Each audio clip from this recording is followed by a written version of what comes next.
A catástrofe urgente de Putin ampliou os horizontes. As armas iranianas não conseguiram chegar à Rússia e foram parar no fundo do mar. Putin não vai secar. Centenas de milhares de munições. O Kremlin está arrancando os cabelos de tanta ansiedade. O apetite voraz do ditador por foguetes é forçado a se transformar em inanição. Drones das Forças Armadas da Ucrânia invadiram o território inimigo e causaram destruição. A região de Briansk clama por ataques de Netunos.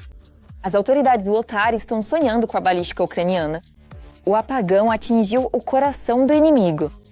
Macron e Merz estão formando um exército contra Trump. A Groenlândia está se transformando em um palco de confronto com os Ilá.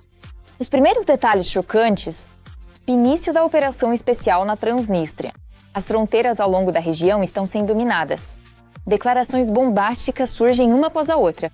Bloqueio total dos soldados russos. Obrigada! E tudo isso aconteceu agora mesmo.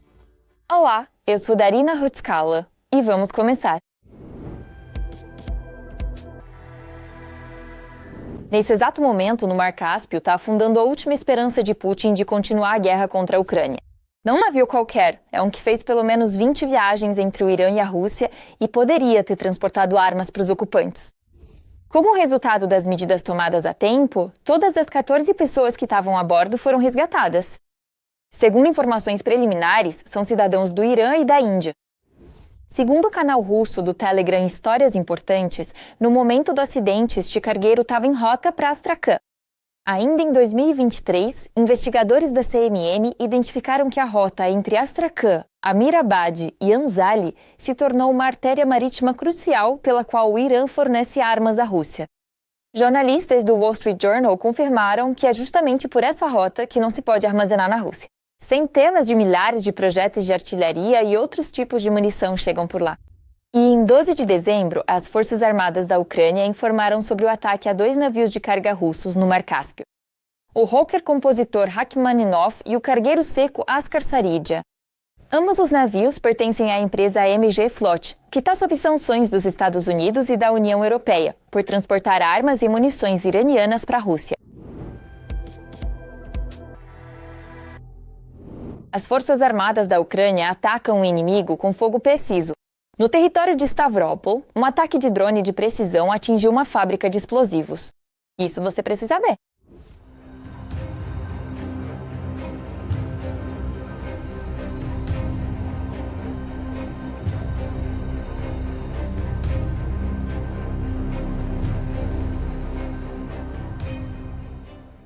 A Nevenomysky Azot fornece regularmente componentes químicos para uma das maiores empresas de engenharia mecânica da Rússia. Lá, eles desenvolvem e produzem motores de foguete de combustível sólido e seus componentes para vários sistemas de mísseis. Além disso, a fábrica fornece matéria-prima para a empresa Sverdlov em Dzerzhinsk, na região de Nizhny Novgorod, onde são produzidos explosivos potentes. Como podemos ver, a fábrica realmente não está com sorte. A nossa vingança sempre atinge dolorosamente a máquina de guerra dos ocupantes. No ano passado, a fábrica foi atacada pelo menos 4 vezes, em junho, julho, agosto e dezembro. Em junho, ela suspendeu temporariamente as operações, após um ataque de 13 drones ucranianos. Não durma, Bryansk! As autoridades locais estão sempre preocupadas com os Neptunos no céu sobre a região.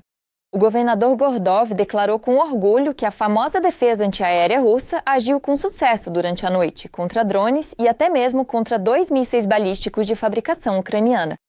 No entanto, ao mesmo tempo, ele gritou que, como resultado do ataque, a região foi tomada por um blackout. Terroristas ucranianos atacaram deliberadamente instalações de infraestrutura comunal e energética no território da região de Briansk. Isso é especialmente cruel e cínico diante do frio intenso que se instalou na região.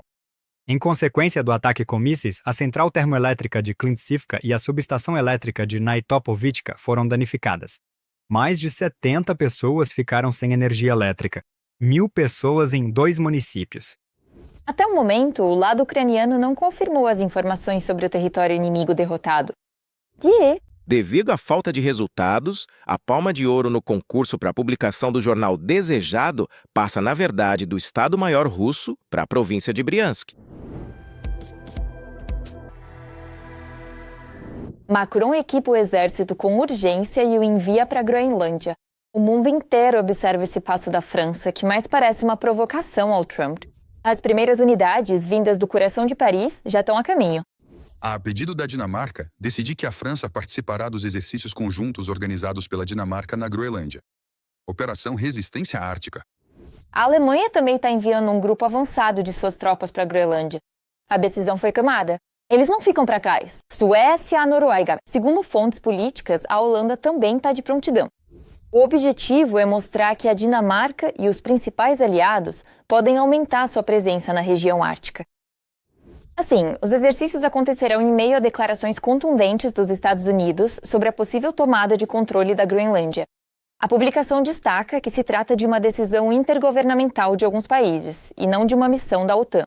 Até o momento, não há aprovação oficial da aliança. Nesse exato momento, a situação em torno da operação especial para libertar a Transnistria parece estar ganhando força. Na região de Vinícius, estão reforçando a fronteira e instalando pequenas barreiras. Essas medidas são voltadas exclusivamente para conter possíveis ameaças e não afetam o tráfego civil ou áreas residenciais. Será que isso pode ser uma preparação para algo mais amplo? A questão continua em aberto. No entanto, recentemente, o ex-chefe de inteligência do país e atual chefe do gabinete do presidente, Kirilo Budanov, sugeriu que a Ucrânia tem força militar para resolver radicalmente a questão da Transnistria. No entanto, há um porém. Podemos resolver essa questão se realmente decidirmos agir. Decida radicalmente. Mas será mesmo necessário fazer isso? É aqui que começam as questões geopolíticas. Note-se que a Moldávia começou agora a insistir com mais veemência na Transnistria para seu controle. Declarações ousadas tornaram-se mais frequentes em meio à crise energética criada pela Rússia na região. Nosso objetivo é a reintegração do país, que deve começar com a retirada das tropas russas, o que nos permitirá administrar a região de forma adequada. Afinal, queremos uma solução pacífica para o conflito. E uma solução pacífica começa com a retirada das tropas. No entanto, não só com palavras. Assim que ficou conhecido, a região está sendo cortada do fornecimento militar. Na mídia, citando suas próprias fontes, escrevem sobre o isolamento total dos ocupantes. Ucrânia e Moldávia impuseram em conjunto um bloqueio total à Transnistria, o que indica uma clara mudança de política, fechando todos os pontos de passagem e aplicando controle aduaneiro e de segurança a tudo que entra ou sai da região.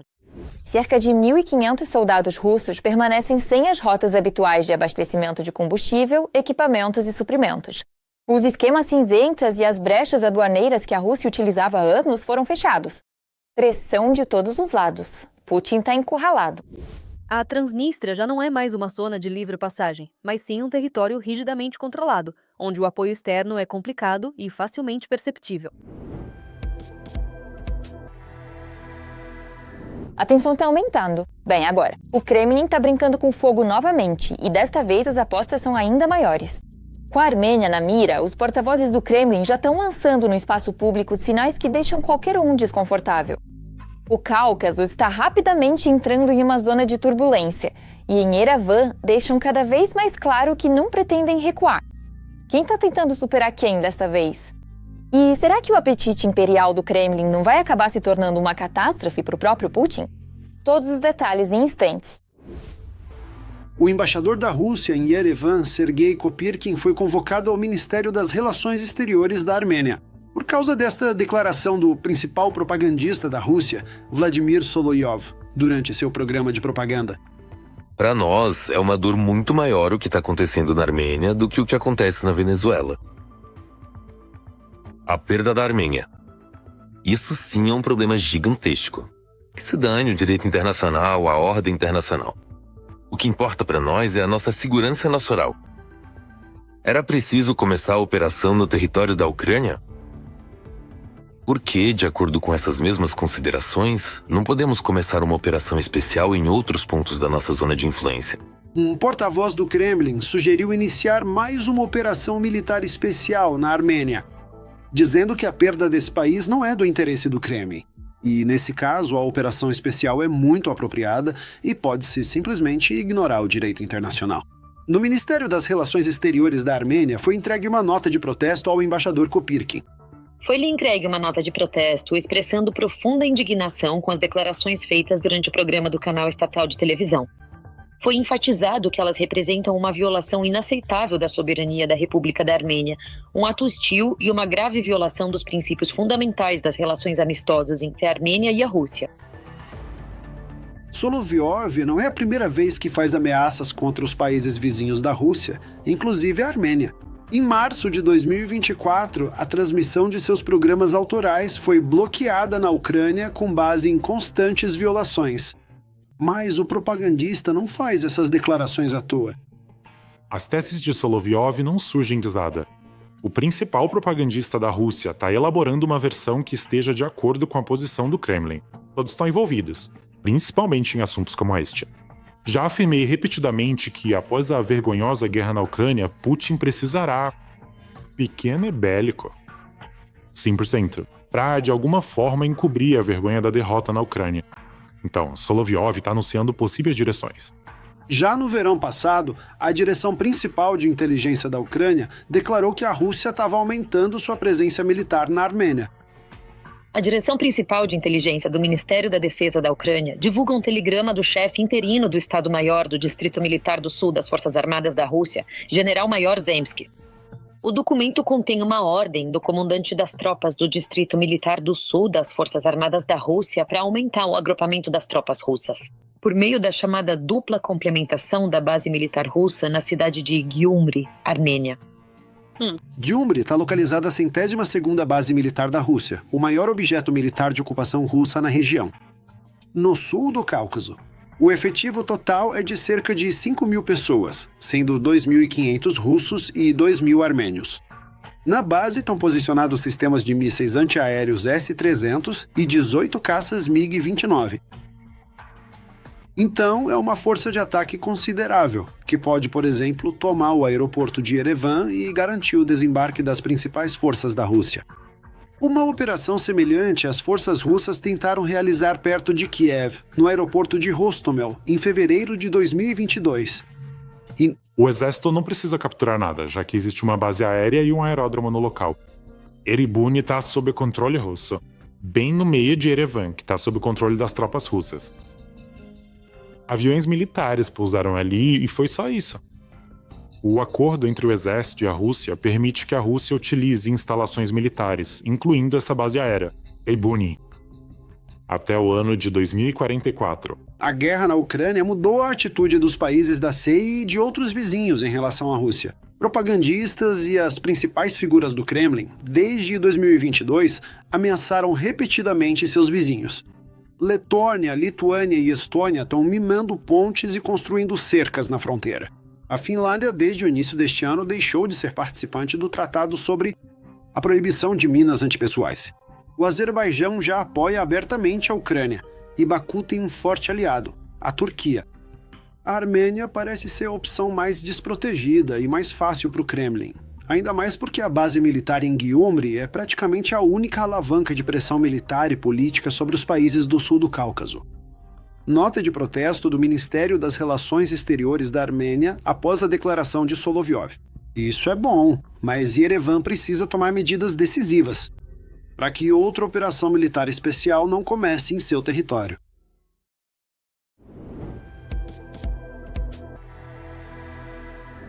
Os ocupantes estão sem lenda. A resposta veio sem aviso prévio. As Forças Armadas da Ucrânia lançaram uma verdadeira espada da vingança sobre o Donbass, e as imagens da reação dos russos já estão se espalhando pela internet. Após esse ataque, a fábrica onde os mercenários de Putin produzem drones para imediatamente suas atividades. O coração da produção simplesmente para de bater. Taganrog treme, a grandeza russa cai de joelhos. O reforço iraniano está em dúvida. Será que conseguimos cortar a artéria de drones do inimigo? A resposta vem em apenas alguns segundos. Drones das forças ucranianas de sistemas não tripulados provocaram um apagão em Mariupol. Os canais do Telegram estão cheios de vídeos da cidade temporariamente ocupada pelos russos. Também na noite de 12 para 13 de janeiro, foram realizados ataques em Makivka e Stary Krim, que estão temporariamente ocupadas. O Estado-Maior das Forças Armadas da Ucrânia confirma ataques a um depósito de munições e à concentração de tropas do sistema de mísseis antiaéreos Tor, na região de Donetsk. Outro sistema de mísseis antiaéreos Thor, além de um radar e tropas, foi eliminado na direção de Zaporísio. Então, basicamente, a abordagem da Ucrânia é a seguinte: a Rússia nos ataca, mas atacamos em resposta. Assim, quando criam problemas para nós na Ucrânia, nós os criamos não só em territórios fora do controle ucraniano, mas também em território russo, como na região de Belgorod. Portanto, agora a Ucrânia, tendo recursos suficientes, se permite atacar instalações de geração de energia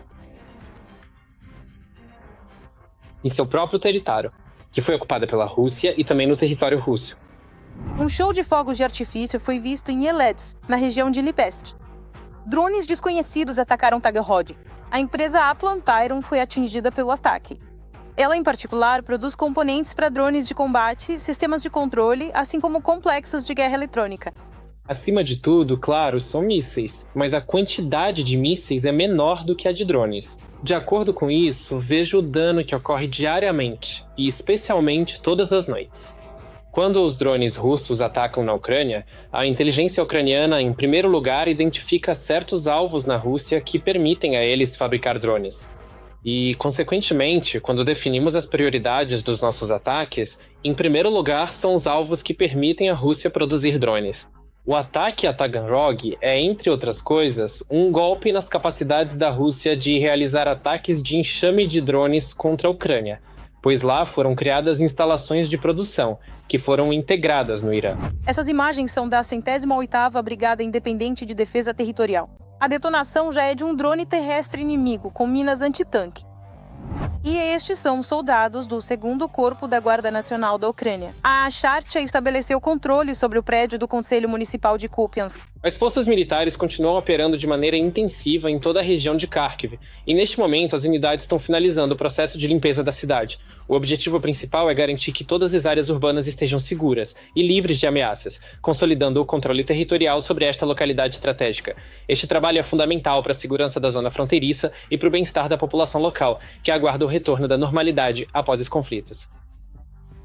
E isso faz com que nossos parceiros pensem: ok, se a Ucrânia ainda está lutando depois de 4 anos de guerra em grande escala, então vale a pena continuar apoiando. Isso não é um desperdício de recursos, é algo que não fica vazio. O Irã vendeu quase 3 bilhões de dólares em mísseis para a Rússia. Quem informa isso é a Bloomberg. Segundo estimativas de especialistas, os russos gastaram mais de 4 bilhões de dólares em equipamentos militares iranianos. Até o momento, sabe-se que os ocupantes utilizam tanto desenvolvimentos diretamente do Irã quanto imitações de suas tecnologias.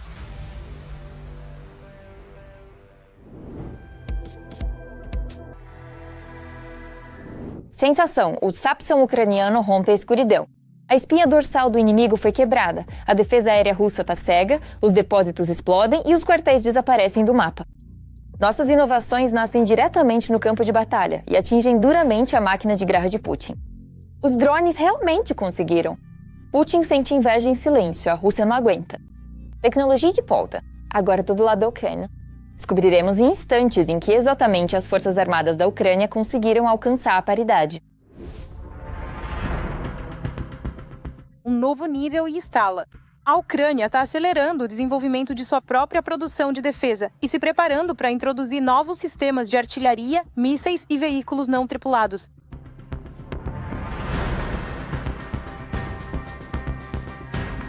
Mais de 50% do armamento do exército ucraniano é de produção nacional, o que permite não só destruir o inimigo na linha de frente, mas também atacar em profundidade. Este evento ocorreu no vasto território da Federação Russa, um país que se estende por 2 continentes e possui uma riqueza cultural e histórica verdadeiramente impressionante para todos os observadores.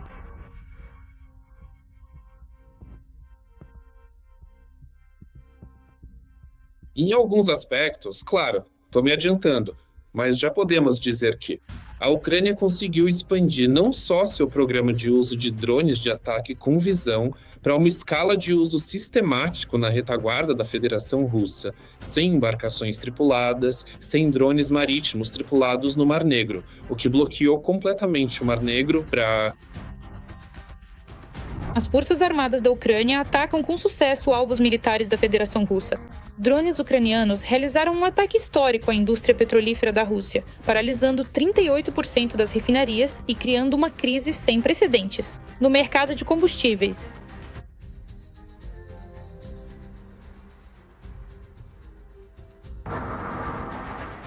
Após o início da guerra em grande escala, a Ucrânia aumentou a produção de armamentos e a implementação de novas tecnologias, que já estão sendo usadas na linha de frente. As Forças Armadas da Ucrânia começaram a usar mísseis balísticos Sapsan de fabricação ucraniana para atacar o inimigo.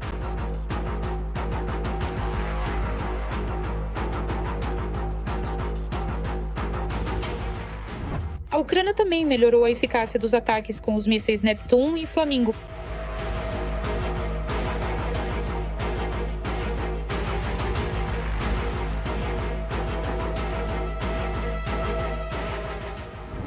Mais de 500 empresas ucranianas participam do desenvolvimento e produção de drones. Os equipamentos são testados diariamente em condições de combate. A indústria de defesa ucraniana pode produzir até 8 milhões de drones por ano, desde que haja financiamento. E isso inclui drones FPV, batedores-bomba, interceptadores, kamikazes táticos e modelos com fibra ótica.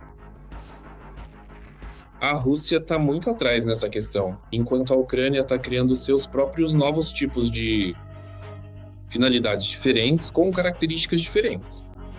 E isso desmonta. Isso sugere uma visão mais significativa e abrangente das capacidades técnicas e tecnológicas de uma solução dentro de um componente específico. Um panorama da derrota de drones de ataque de longo alcance. Atualmente, o número de drones FPV no lado ucraniano excede o número semelhantes no lado dos ocupantes russos. E a UF admitiu que está ficando para trás da Ucrânia nessa direção. Os drones pesados são equipamentos robustos projetados para carregar grandes cargas e realizar tarefas complexas.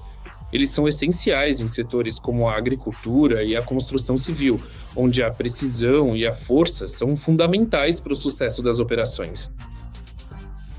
Por sua vez, pelo que a Rússia é conhecida, ela é conhecida por simplesmente ter copiado o Shahed 136 iraniano, chamado de Geran-2, e o utiliza no território da Ucrânia, de vez em quando modificando o conceito original. A Ucrânia se tornou um poderoso catalisador no desenvolvimento do complexo industrial de defesa ucraniano. Os volumes da produção nacional de armas aumentaram 10 vezes. Graças às empresas privadas, a Ucrânia pode criar inovações no setor de defesa e implementá-las de forma eficaz.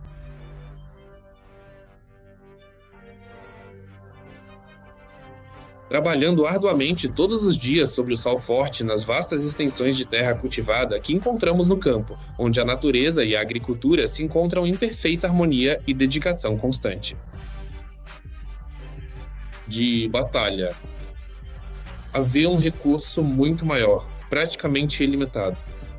Atualmente, sim, em várias tecnologias de mísseis, alcançamos resultados que nem mesmo a Rússia possui. O mesmo míssil Flamingo, mesmo sendo de tipo mobilizável e ainda um produto bastante cru, já tem em sua configuração básica um alcance de 3.000 km de voo. Tudo isso significa que os desenvolvedores ucranianos demonstraram a capacidade de criar armamentos de alta precisão, capazes de destruir importantes alvos militares do inimigo, em grande profundidade.